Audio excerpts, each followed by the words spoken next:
Okay, so there are a ton of great Black Friday deals on the eShop right now. I picked up Shovel Knight Treasure Trove for half off after I was convinced to try the game out. But the other game I got is Rayman Man. Rayman Man. Man, that's a mouthful. Because I found Rayman Legends Definitive Edition on the eShop for 75% off. Anyways, let me tell you all about my experience with the Rayman Legends. I'll talk about what I like, what I dislike, and everything in between.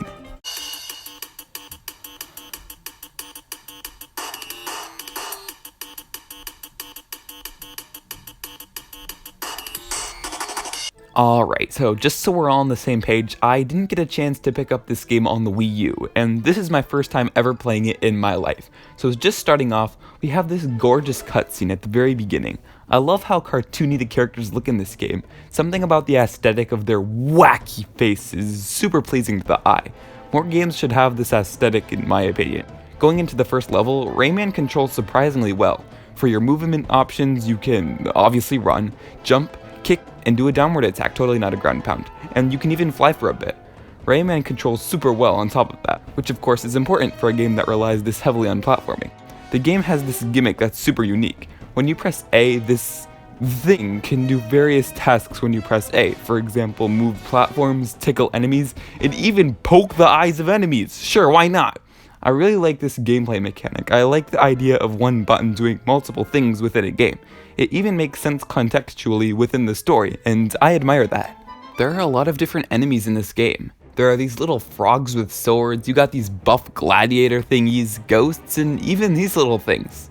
Okay fam, they're not enemies, I just wanted to mention them because they're adorable. You can defeat the enemies in a lot of different ways, and they're all fun to fight and figure out how to kill. Now, Rayman Legends has a really good soundtrack. A lot of the music is a lot more intense than you'd expect. It kind of reminds me of Star Wars at times. The music definitely helps with the atmosphere of specific levels, and that makes playing this game even more fun.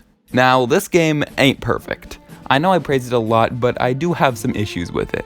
This game is not that hard. From the levels I've played, this is really a pretty easy game. To be fair, you can only take one hit, but there's really no punishment for dying at all. You don't lose lives or anything really. In fact, often you can restart at basically the same area as you died. I'm sorry, but there's gotta be some sort of incentive to not die apart from just your gamer instinct to not die. Don't get me wrong, I'm okay with games being easy. If all easy games were considered bad, then no one would like Kirby. But if there's really no penalty for dying, and I'm sorry if this sounds harsh, but that's just not good game design. In the end, do I recommend Rayman Legends? Yeah, for sure. It's a super fun game, and it's at a super good price at the moment. Sure, it's a bit easy, and there's really no penalty for dying, but on the bright side, the music slaps, the art style looks sick, and overall, it's a fun little platformer that I give an 8 out of 10. Also, I love the fact that Rayman literally has no arms or legs. Just wanted to point that out.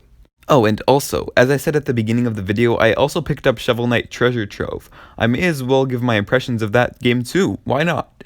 Anyways, Shovel Knight is a super fun game. It controls really well and the platforming is fun. A few of the bosses are a bit underwhelming, but it does have a killer soundtrack. And overall, I love how it never takes itself too seriously, and it can be pretty cheesy, in a good way.